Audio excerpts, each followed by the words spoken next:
In this video, we are going to solve first 7 questions of CAT 2022 Slot 2 Quantitative Aptitude section. So what I suggest is to take the screenshot of these questions, solve it by yourself, try it by yourself, then come back to this explanation video. Let me show you these 7 questions.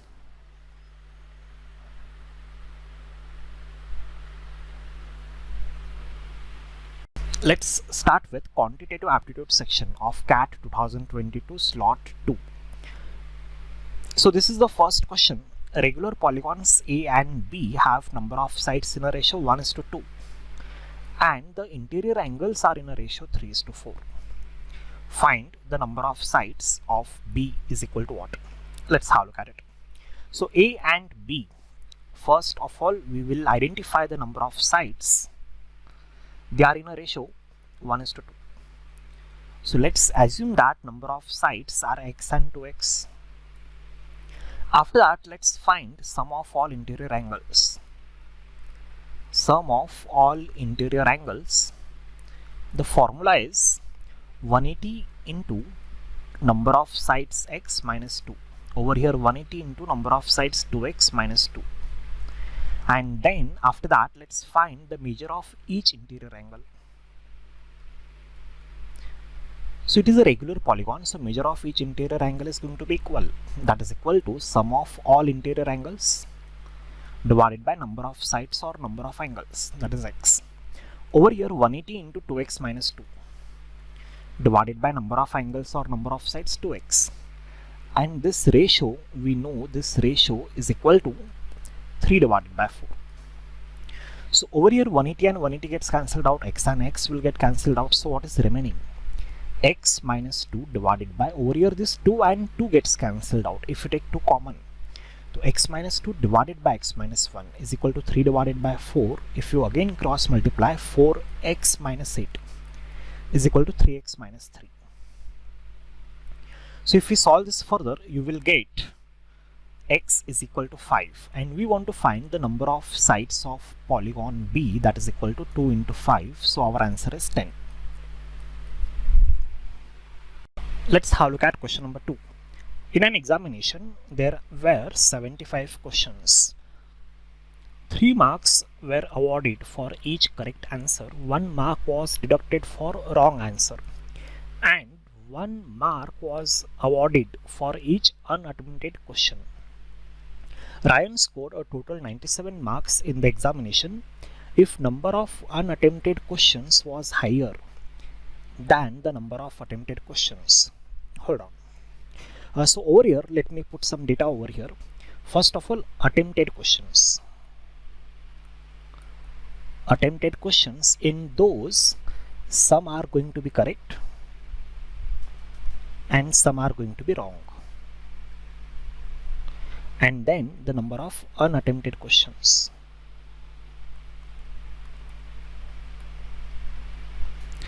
If a question is wrong, if a question is correct, plus 3 marks are awarded, okay? And if answer is wrong, then minus 1. If question is unattempted, then plus 1. And total questions are 75. And it is given that the number of unattempted questions, that is number of unattempted questions. So what we will do is, let's assume that out of 75 questions, A questions are answered correctly, B questions are answered wrongly. So 75 minus A minus B, these many questions are unattempted. So the unattempted questions are 75 minus A minus B are greater than attempted questions, that is A plus B. So if we solve this inequality, it is going to be 2A plus 2B is less than 75. It means A plus B should be less than 37.5. Okay. And the total marks that he scored is 97. It means 3 into A minus 1 into B plus 1 into 75 minus A minus B is equal to 97. So let's solve this equation. So 3A minus A is 2A minus b is minus 2b is equal to 97 minus 75, which is equal to 22. So we come to know that a minus b is equal to 11 over here. Now what we need to find? The maximum number of correct answers. Means we need to find the maximum value of a, everyone. So what we will do is, we'll replace b. So b is equal to a minus 11. Let's put b is equal to a minus 11 over here. And let's solve this inequality. So 2a is going to be less than 47.5, 48.5. So the value of a is going to be less than 24.25. So the maximum value that a can take, a represent number of questions which are attempted correctly, that has to be some natural number. So the maximum value that a can take is 24. That is our answer. Let's have a look at question number 2. In an examination, there were 75 questions. 3 marks were awarded for each correct answer. 1 mark was deducted for wrong answer. And 1 mark was awarded for each unattempted question. Ryan scored a total 97 marks in the examination if number of unattempted questions was higher than the number of attempted questions. Hold on. So over here, let me put some data over here. First of all, attempted questions. Attempted questions, in those some are going to be correct and some are going to be wrong. And then the number of unattempted questions.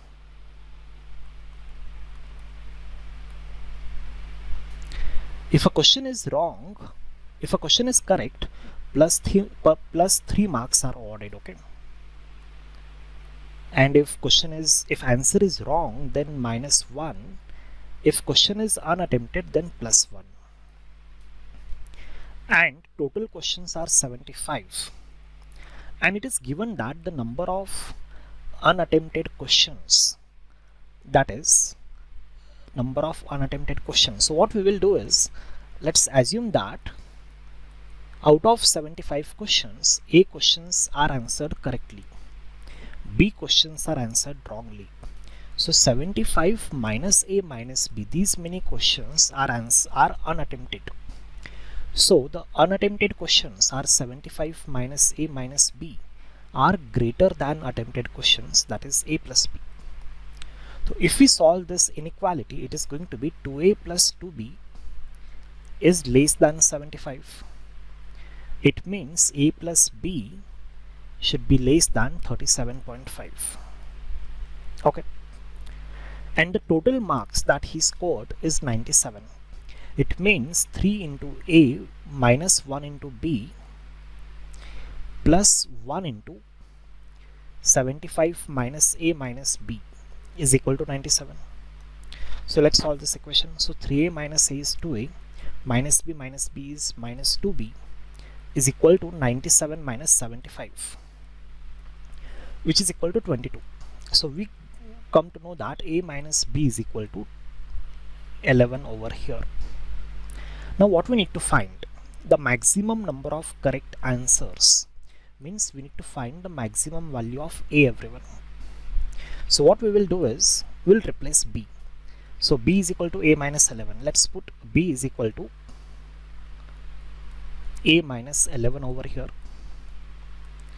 And let's solve this inequality. So 2A is going to be less than 47.5, 48.5. So the value of A is going to be less than 24.25. So the maximum value that A can take, A represent number of questions which are attempted correctly, that has to be some natural number. So the maximum value that A can take is 24. That is our answer. Let's have a look at question number 3. Mr. Pinto invests 1/5 of his capital at 6%, 1/3 at 10%, and the remaining at 1%. Each rate being simple interest per annum, then the minimum number of years required for the cumulative interest income from these investment to equal or exceed his initial capital. Okay, so let's assume some initial capital over here. Initial capital, for the calculation convenience, let's assume it as a number which is multiple of 5, which is multiple of 3. That is 5 into 3 is 15. So let's assume the initial capital is 1500. Okay. Then first portion is 1/5, then 1/3, and then remaining. So over here the principal is equal to how much? 1/5 of 1500, that is 300. 1/3 of 1500, that is 500. And the remaining principal is equal to how much? 700. So now over here the rate of interest is equal to 6% per annum. Rate of interest is equal to 10% per annum, and over here 1% per annum. And it is a simple interest, everyone. So the simple interest per year is how much? Simple interest per year is equal to 6% of 300, that is 18, 10% of 500 is 50, 1% of 700 is 7.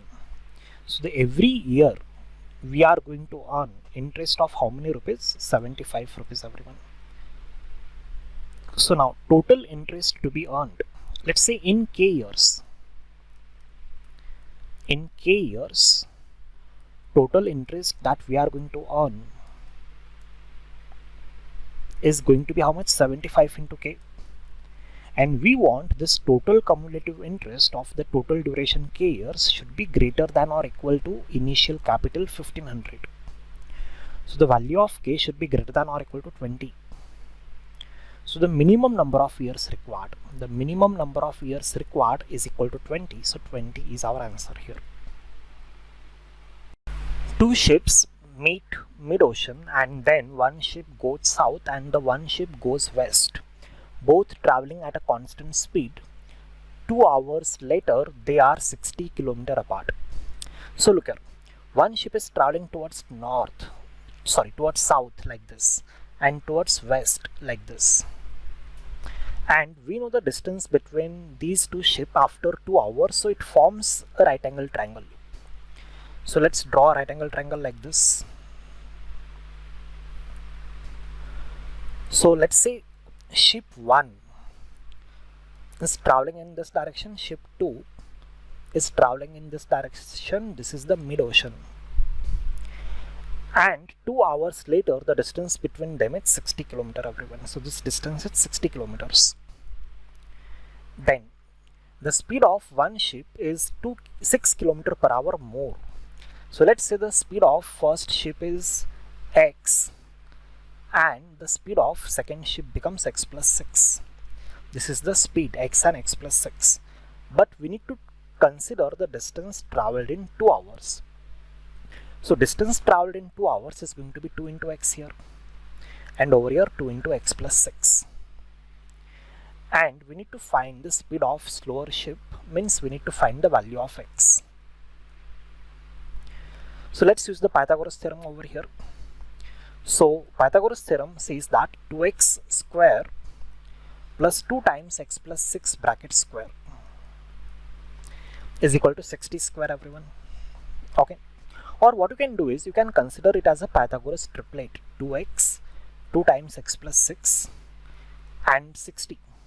You can divide all three numbers of a Pythagoras triplet by a constant. It will still remain a Pythagoras triplet. So let's divide this by 2. That is x, x plus 6 and 30. Now try to recall Pythagoras triplets in which one of the number is 30. So first Pythagoras triplet comes in my mind is 21 is 20, 21, 29. No, we need for 30. Okay. We know one of the Pythagoras triplet is 3 into 4 into 3, 4, 5. If you multiply these numbers by 6, so 18, 24 and 30. Yes, this is the Pythagoras triplet that we need. So 18, 24, 30 is a Pythagoras triplet, everyone. So the value of x becomes 18. So the speed of slower ship is 18 km per hour. Let's have a look at question number 5. The number of distinct integer values of n satisfying the given inequality. So over here we want the value of this fraction to be less than 0. So basically we want numerator divided by denominator to be less than 0 here. So there are two possibilities, everyone. The first case is numerator is greater than 0. First case is numerator is greater than 0 and denominator is less than 0. Or second case is numerator is negative, numerator is less than 0 and denominator is greater than 0, positive. So let's have a look at it. So over here the value of 4 minus log of n to the base 2 should be positive, means greater than 0, and the value of denominator 3 minus log of n to the base 4 should be negative. And same kind of inequality we need to write it here. Let's have a look at it. What we need to do over here, the numerator should be negative, that is less than 0, and the denominator should be positive, greater than 0, everyone. So let's try to solve this. So the value of log of n to the base 2 should be less than 4 here. It means the value of n should be less than 2 to the power 4, value of n should be less than 16. And along with that, over here value of log of n to the base 4 should be greater than 3. It means n should be greater than 4 to the power 3. It means value of n should be greater than 64. So we need to satisfy these two conditions, everyone. The value of n should be less than 16 also, and at the same time we want value of n to be greater than 64 also, and this is not possible. Now over here we want log of n to the base 2 should be greater than 4, means n should be greater than 2 to the power 4, that is 16. And along with this we want log of n to the base 4 to be less than 3, means we want n to be less than 4 to the power 3, we want n to be less than 64. So we want n to be less than 64 also and greater than 16 also. So how many numbers are there in this range? So 64 minus 16 and minus 1. Okay, because both are not in, okay, because we don't want to include 16 also and 64 also. So this subtraction is going to be 47. This subtraction is going to be 47. This is how we can solve this. Let's have a look at question number 6. If a and b are non-negative real numbers such that a plus 2b is equal to 6, then the average of maximum and minimum possible value of a plus b is how much? Let's have a look at it.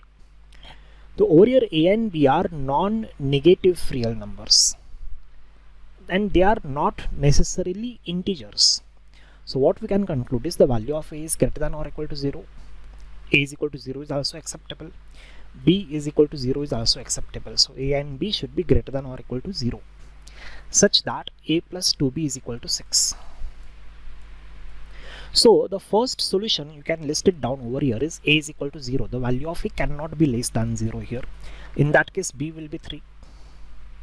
So over here a plus b, you can see a plus b is equal to 3. And if you go ahead, you will get the value of b is equal to 0 and then a is equal to 6. So over here the value of a plus b becomes 6, everyone. Now we cannot go beyond this. If you want to check some integral solutions in between, a and b are not necessarily integer, but let's have a look at it. If you put a is equal to 1, b is going to be how much? 2.5. So this is 3.5. If a is 2, b is going to be 2. This is 4. So it is increasing gradually. So the minimum value that a plus b can take is 3, maximum value that a plus b can take is 6. So the average of maximum and minimum possible value is 3 plus 6 divided by 2, 9 divided by 2, that is 4.5. Let's have a look at question number 7. 5 students including Amit appear for an examination in which possible marks are integers between 0 and 50, both inclusive. The average marks of all 5 students are 38 and exactly 3 got more than 32. Hold on, let me write this much data first of all. There are 5 students. One of them is Amit. Other 4 are B, C, D, E. And their sum of marks is going to be 38 into 5 because average is 38, that is equal to 190. And exactly 3 students got more than 32 marks. A student can get marks in between or equal to 0 and 50. After that, no 2 students got the same marks. Each student got different marks, everyone. Amit got the least marks among all. Then we need to find the difference between highest and lowest possible marks of Amit. So we need to solve this question with respect to Amit. The highest possible marks that Amit can take and the lowest possible marks that Amit can take. But we need to take care that among all these 5 students, Amit has to be lowest. So first of all, what we'll do is let's minimize Amit now. Okay. If I want to minimize Amit, I want to maximize these 3 students who are going to score more than 32. So to maximize this, let's give E as a 50 marks, E 50 marks, D 49 marks, C 48 marks. These are the maximum scores that these 3 students can take because no 2 students are going to score same marks. So this sum is going to be how much? 49, 49, 49, 147. So this sum becomes 190 minus 147 is 43. Now A and B are going to score less than or equal to 32 marks because these are the only 3 students who are going to score more than 32. So the maximum marks that B can score is 32, not greater than 32. In that case, Amit will get how many marks? 43 minus 32, 11. This is how we can find the minimum possible marks of Amit. After that, let's try to find the maximum possible marks that Amit can get. Let's try to find the maximum possible marks that Amit can take. So it is very much sure that Amit cannot get marks which are more than 32. Okay, because Amit is least among all. So Amit is not going to get more than 32 marks, everyone. So Amit and B, these 2 people. So we want to minimize Amit. Amit should be lowest among all. So the maximum marks that B can get is 32. And then maximum marks that Amit can get is 31 here. But it is valid or invalid, that we need to check here. So in that case, this addition is 63. So this addition becomes 190 minus 63. And this subtraction is 130 and minus 3, 127. So now let's distribute 127 in between C, D, E such that the 3 numbers are more than 32, everyone. Can we do this? Yes, I think very comfortable. Okay, very much comfortably we will be able to do that. So 127, if you subtract 50 from this, let's give 50 marks to E. Let's subtract 50. Okay, what is left? 77 is left. Okay, give 32 marks to D, 33 marks to D. If you subtract 33, what we left? We left with 44. So C will get 44 marks. That is very much possible, everyone. So the maximum possible marks Amit can get is 31, minimum possible marks Amit can get is 11. And the difference between these two is 20. So 20 is our answer.